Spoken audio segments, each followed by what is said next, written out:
Eh bien bonjour à tous, c'est Liquid. Aujourd'hui on se retrouve pour une nouvelle vidéo. On se retrouve pour une vidéo qu'on m'a demandé. Donc je vais incarner Lee Sin dans cette partie. C'est une partie que j'ai faite le 1er juin, donc avant le patch 4.10. Donc les changements sur les ADC n'ont pas encore été faits. Donc sur cette vidéo on va aussi pouvoir commencer à parler un peu de Draven qui sera fait dans qui sera la 7ème vidéo de la chaîne. Donc on se retrouve sur une vidéo avec Lee Sin. Donc Lee Sin qui va avoir un très gros early et qui va devoir se servir de ça, de ses forts dégâts, de ce tankiness de base qui est assez élevé et de ce clean de jungle assez facile pour être un minimum impactant sur la game. Pourquoi? Parce que Lee Sin c'est un champion qui a des grosses ratios de base parce que initialement c'est un champion qui a beaucoup subi de patch. Donc initialement il avait des grosses ratios, des gros dégâts de base et des grosses ratios AD qui faisaient qu'en le jouant AD vous aviez trop de dégâts.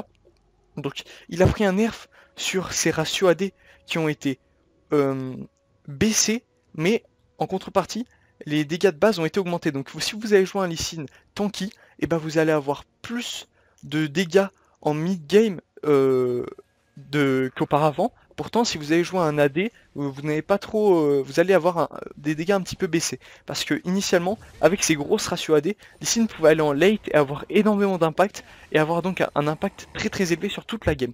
Donc on fait une route de jungle basique, on start avec la bot lane, on est red side donc on commence au bleu, et ensuite on va au red après avoir utilisé son smite dès le premier buff tel que ça se fait actuellement dans la méta. Donc on a un passif sur Lee Sin qui va permettre un clean de jungle très facile. À chaque fois que vous mettez un sort, vous avez deux auto-attaques. Les deux prochaines auto-attaques ont un stéroïde de boost de vitesse d'attaque, donc vous allez frapper plus fort pour les deux prochaines auto-attaques. Et de plus, vous allez avoir une récupération d'énergie. Donc si vous n'avez pas de bleu et que vous allez avoir à spam votre sort en jungle ou sur un gank, il va falloir vous en servir. Donc là, on a un Z qui va énormément se servir de son ombre dans cette game, donc c'est très dangereux. Pourquoi? Parce qu'avec Z, une fois que vous n'avez plus d'ombre, vous êtes un free gank. Heureusement, il va pas trop aller chercher à gagner, à dominer trop sa phase de lane en faisant du hard push ce Z, parce qu'il est contre une Kayle, donc c'est son counter naturel, donc il va falloir qu'il fasse attention, parce que s'il spam trop son Z en pushant sa lane, et ben ça va être un free gank. Donc on va gank au top une première fois, un CC qui passe via le Aatrox, un A d'un Lee Sin qui rentre, c'est un kill instantanément, les dégâts de Lee Sin sont très forts en early game. Donc on a fait un bon gank, on est passé sur une ward mais la Irelia a mis trop de temps à réagir, on en profite, on domine. Donc on est contre une Irelia à la TP. Donc Irelia il va falloir la mettre au fond en early très rapidement parce qu'autrement elle va aller trouver son late où elle aura trop de dégâts pour trop de tankiness. On peut pas se le permettre parce qu'on a une team qui a des gros dégâts en early, mais en late va un petit peu s'essouffler. Donc on va aller prendre un peu d'XP et un niveau 4 sur cette jungle. On a la ward qui a disparu, mais ça on n'avait pas l'information, mais vu qu'elle a mis trop de temps à réagir au début, je pensais qu'elle avait pas de ward. Donc on refait un gank. Donc elle n'a pas de réaction, elle reprend. On va revoir un peu ça au ralenti. Donc elle reprend une auto-attaque sous le passif, sous le Z agressif du Aatrox. Elle commence à attaquer, elle prend un E amélioré du Aatrox parce qu'il monte son E. Elle continue le chase dans les creeps. Elle se prend un A en boom et qui fait quand même des dégâts. Je Z le Aatrox, je slow son attaque speed, je rentre mon A, on met un maximum de dégâts, on la tue. Donc ici, il va falloir que vous mettiez un maximum de dégâts entre le premier Q que vous allez mettre et l'onde résonante, donc le deuxième Q, parce que il va avoir des dégâts de base plus des dégâts qui vont augmenter en fonction de la vie manquante à votre adversaire. Donc on s'est fait style ici par un Udyr qui a bien fait, il nous a laissé un creep, c'est très important quand vous faites du counter jungling, laissez un creep. Aussi la mine ward qui est excellente parce qu'elle permet de donner la vision à toute son équipe sur moi, sur ma position dans la jungle et sur ce qu'il peut se permettre de counter jungle, si la botlane peut se permettre d'agresser ou non. Ça c'est très utile, si vous comptez jouer un personnage avec énormément de counter jungle, prenez des informations comme ça en mettant des wards, des trinkets qui peuvent être très utiles parce que ça va vous permettre de connaître la position du jungler adverse et donc aider votre équipe. Donc le sort de Lee Sin, on a le A qui est connu, donc c'est la petite boule que vous envoyez, si elle touche vous allez pouvoir dash sur l'ennemi. Ça va être notre sort qu'on va augmenter en premier parce que c'est celui qui va le plus augmenter nos dégâts. Le Z qui va nous permettre les trickwards, les dash, les boucliers sur nos alliés, les boucliers sur nous-mêmes, l'augmentation du lifesteal via son Z, via sa deuxième activation. Donc là on essaye rapidement de prendre un kill sur cette Caitlyn en botlane parce qu'elle a plus trop de vie, mais elle est sous tour et je rate mon cul. Autrement j'aurais peut-être tenté vu que j'ai le flash et que j'aime bien un petit peu tenter les trucs avec Lee Sin. Donc remettre la caméra sur nous. Donc le E qui va être la trompe, vous frappez au sol et en faisant les dégâts en AOE.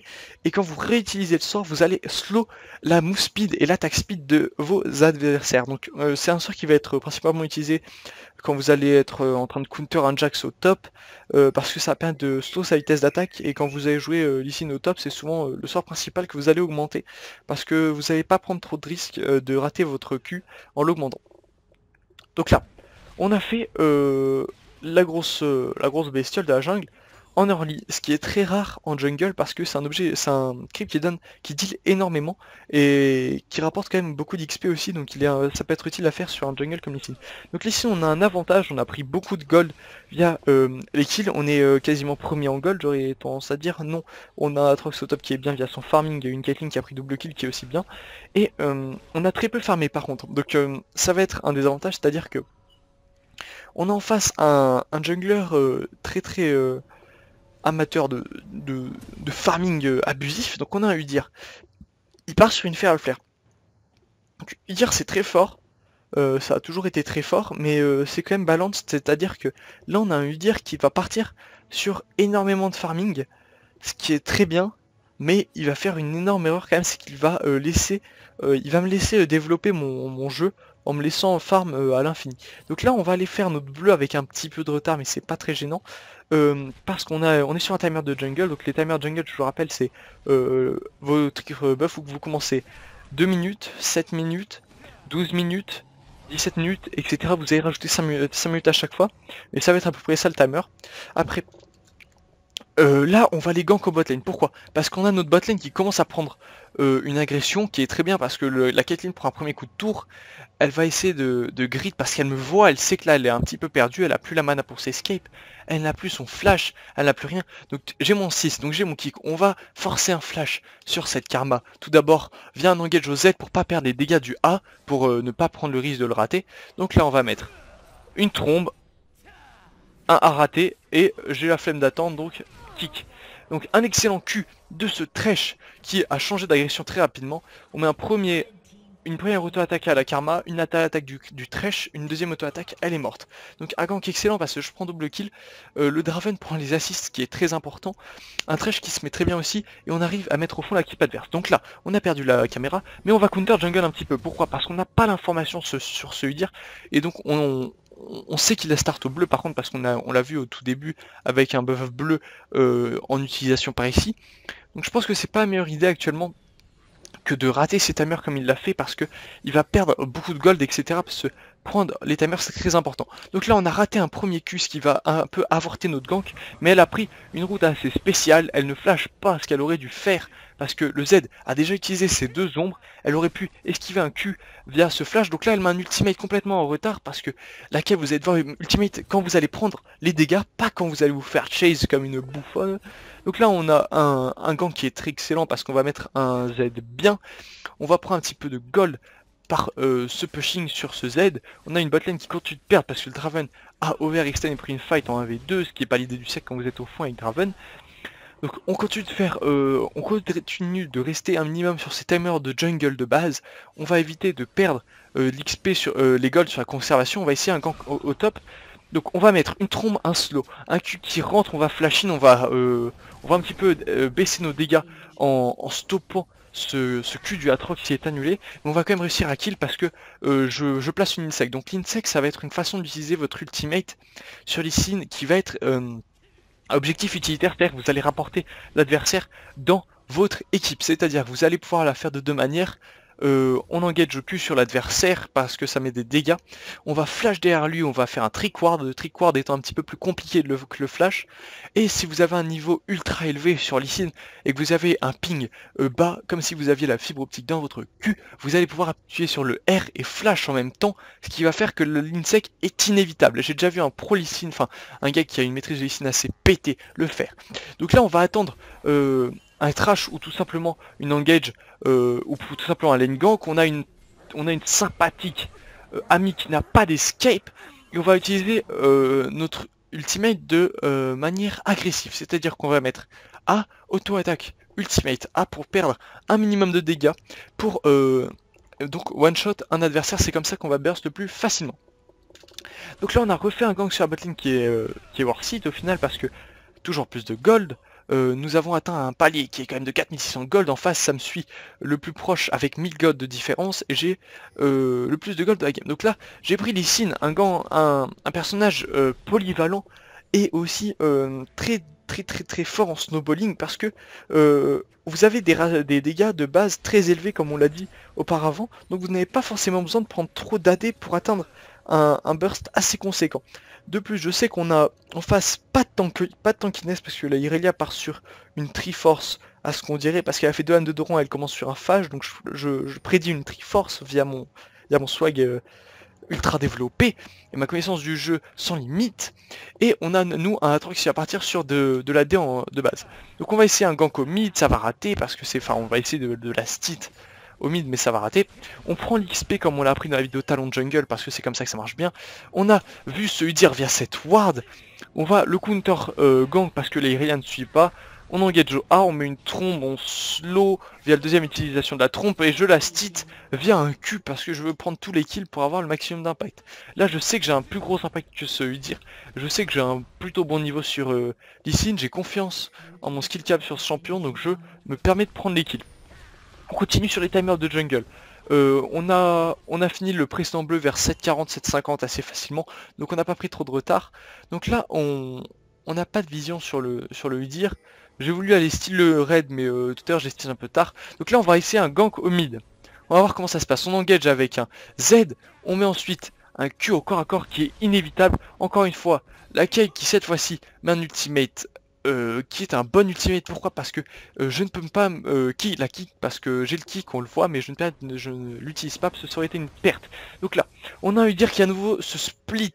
Je vois la Irelia derrière moi, je préfère ne pas grid parce que autrement j'aurais pu mourir. Donc là, on est sur une phase où j'aurais pu counter jungle sans difficulté. On a une Kayle sans vie, on a Udyr sans vie, mais je ne prends pas ce risque, il y a un petit peu dommage, j'aurais quand même pu le prendre. Donc là, on a un gank au mid qui est très bien fait. J'aurais pu faire j'aurais pas pu faire mieux en fait parce que on n'a pas d'ulti sur Z, j'ai plus de quoi faire un trick ward pour tuer. Donc on est sur un timer encore une fois assez bon je pense sur le raid. Donc on va faire cet item esprit de l'ancien lézard, je ne l'avais pas dit. On va ainsi bien servir de la conservation pour ne pas trop perdre de gold. On va essayer donc de jungle un minimum sans trop jungle, donc sans faire comme le ferait notre compagnon Udyr. On part ensuite sur de la tankiness. Je fais une Sunfire en premier parce que j'ai de l'avantage au gold, mais pas suffisant pour me permettre plus. Donc là, qu'est-ce qui s'est passé? On a eu une Karma qui s'est split, qui s'est fait grappe par un Thresh qui fait du très bon boulot. Elle n'a pas d'escape Karma, donc on continue. Donc là on commence avec une trombe. Je n'ai pas de quoi l'atteindre pour mettre une activation du raid, donc je la slow via l'activation de la trompe. Je flash derrière elle, je la slow via le raid, je rate mon cul, je kick dans mon équipe, donc c'est une insec réussie. C'est l'achievement qui passe. Donc on finit un petit peu notre Draven. Je rappelle, on est pré-patch 4.10, donc on a encore une BT qui se fait en first item parce que elle est très forte. On a encore une fois une ward dans notre jungle qui peut être donnée à vision sur moi. Donc là j'essaie de rattraper un petit peu en retard enfin parce que je n'ai pas de lane à gank. Le mid est push, il n'y a pas la Kayle, le top n'est pas sur sa lane. Une Irelia qui était récemment au bot et on vient de gank au bot et faire un move site. Donc soit je peux aller counter jungle mais je suis pas parti sur un item build qui est le plus opté vers ça. Mais on va tenter un gank au mid. Je fais un trick ward qui n'est pas mauvais, j'aurais pu donc replacer la Kayle sur le côté, donc elle n'aurait pas pu back, mais elle a flash, donc c'est quand même utile. Donc on a une tour qui est prise au mid via le flash forcé sur la Kayle qui ne peut donc plus rester. Ensuite on va instantanément prendre ce blue buff, ce dragon pardon, parce que c'est ce qu'il y a de mieux à faire vu qu'on n'a pas trop d'autres opportunités. Donc un petit trick que Shones a appris lors d'un stream, c'est que pour savoir si vous êtes bien dans la game niveau farm en jungle, vous faites le time de la game, donc là on va être à 18, vous multipliez par 4, et si vous avez ça ou plus, vous êtes bien dans votre game. Si vous avez, après vous pouvez faire votre petit truc perso, hein, vous pouvez vous fixer l'objectif d'avoir 5 fois le temps, etc. Mais ça c'est ce que j'ai appris de Shones à force de regarder ses streams. Donc on continue de farm parce qu'on n'a pas grand chose d'autre à faire, on a un top qui push énormément, donc on va aller l'aider. Donc là, qu'est-ce qui s'est passé? On va revoir rapidement ça. On a un top qui a pris beaucoup de dégâts via donc comme on l'a dit, ça fait beaucoup de dégâts, surtout erreur du Aatrox, il aurait dû régène et pas vouloir chercher à deal. Donc là, il y a la team en face qui a la vision. On regarde, hop, ils ont la vision. Là, on a un Aatrox qui a vu lui dire, mais c'est trop tard, lui dire qu'il y a des boosts de mobilité, enfin des boosts de swiftness pour courir plus vite. Il flash in ours pour stun, un A pour appliquer le dot et parce qu'il joue à se dire. Ah non, il joue aussi à l'ultimate, pardon. Donc là on a un Aatrox qui aurait pas dû faire ça, qui aurait dû flash ici, parce qu'on sait qu'il n'a plus de flash, donc ça aurait été plus worth it. Heureusement pour lui, je viens le sauver, le Udyr ne le savait pas. On fait comme on a fait dans l'objectif, dans l'objectif de dégâts. A, ultimate A, il n'y a pas mieux pour dire le plus vite possible via l'ultimate. Dans le pire des cas, j'aurais pas tué l'adversaire. Mais donc on a essayé d'être le plus worth it sur cette game. On a réussi à mettre un maximum d'impact. On est quand même en 18-3. On a 13k gold d'avance. Donc là la Caitlyn qui ne pouvait plus rien faire. On a un Z feed quand même qui a beaucoup de dégâts via ce choix d'itémisation. L'itémisation n'est plus worth it, hein, je vous rappelle sur Z, la BT n'est plus viable en deuxième item. Donc on continue, on essaye d'aller le plus loin possible dans leur base le plus vite possible parce qu'on va pas perdre de temps. On a une Caitlyn qui a live à ce moment là. On a grid un peu, donc on file le feu, un premier kill. Donc maintenant la Irelia qui est bien partie sur Triforce comme je le disais.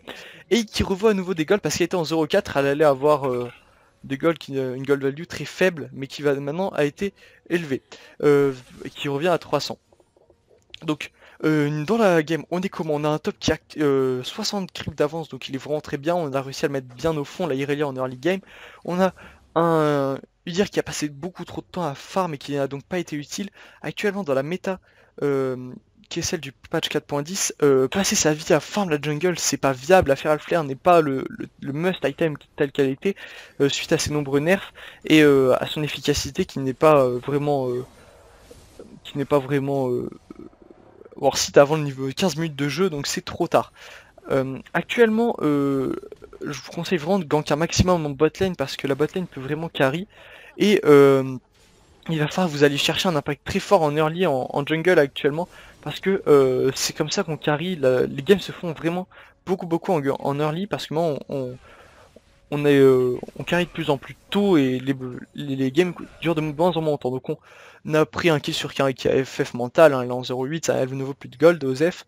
Donc on a fait un rendu 1. Pourquoi? Parce que la plupart de leurs auto-attaques, la plupart de leurs dégâts se font à l'auto-attaque. Et à l'époque il ralentit toujours de 15% et non de 10% l'attaque speed des gens qui vous attaquent. De plus j'ai besoin de beaucoup de tankiness parce que j'ai toujours des très gros dégâts via mon énorme avance. Au gold, on est comment? On a une énorme avance, on a 2k gold, 7 d'avance sur un Udyr en face alors qu'il a passé sa vie à farm. Donc au mid, 2k gold, 3 d'avance pour notre Z qui est vraiment très bien, même s'il n'a pas pris trop de farm d'avance. On a en bot lane énormément d'avance chez nous, on a au total, j'aurais tendance à dire à peu près 6k gold d'avance, ce qui est énorme. Donc on va essayer d'aller un peu vite parce que cette fin de game n'est pas forcément très intéressante. On a pu voir dans cette game comment snowball avec Lee Sin, pourquoi prendre les kills si vous avez confiance en vous. Par contre si vous voyez que votre team a de quoi carry, genre avec un pick mid très fort actuellement comme une Syndra, comme une Orianna, comme un Z, j'aurais moins tendance à le dire, mais plus comme un talon. N'hésitez pas à laisser les kills parce que ça va vraiment leur permettre de carry un max. Donc la vidéo va toucher à sa fin. J'espère qu'elle vous aura été utile. On m'avait demandé cette vidéo sur Lee Sin, j'ai eu du mal à trouver un gameplay, j'en ai déjà commenté 4 mais j'ai pas réussi à en faire un qui était vraiment bon à mes yeux, donc j'ai préféré continuer d'attendre pour vous filer celui-ci. Donc on a une team en face qui surrend, on a vu comment mettre au fond un top laner avec une TP, parce que la Irelia étant au fond, après avoir utilisé sa TP, elle ne peut plus revenir dans sa game, elle ne peut plus TP. On va penser à push, ce que je n'ai pas trop fait. On va penser à prendre un jungler avec un gros impact en early. Donc moi je vous conseillerais actuellement Lee Sin, qui malgré tout ne peut pas aller en late. Franchement je vous le dis, n'allez pas en late avec Lee Sin, vous allez vraiment trop perdre de votre avantage. Elise, parce que elle peut aller de A à Z de la game, elle va toujours être efficace. Sauf si elle est au fond. Donc si vous êtes contre une Elise, pensez bien à la counter jungle, c'est avant la être au fond.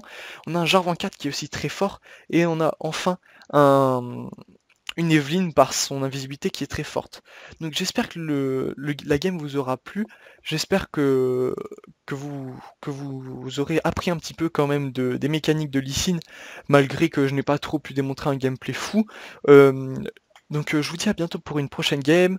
J'espère que toutes les vidéos que j'ai faites vous ont aidé, vous ont plu. J'ai eu des commentaires qui ont été très positifs, ça me fait vraiment plaisir. Donc je vous dis à bientôt pour une prochaine game. N'hésitez pas à liker, à commenter, à demander des champions qui vous plaisent. Je sais pas si je pourrais les faire, parce qu'il y a des champions que je ne connais pas très bien, donc je peux quand même essayer, même si ce sera pas une analyse aussi profonde que celle que j'ai pu faire sur Talon ou sur Lee Sin. Donc je vous dis à bientôt, la bise, c'était Liquid.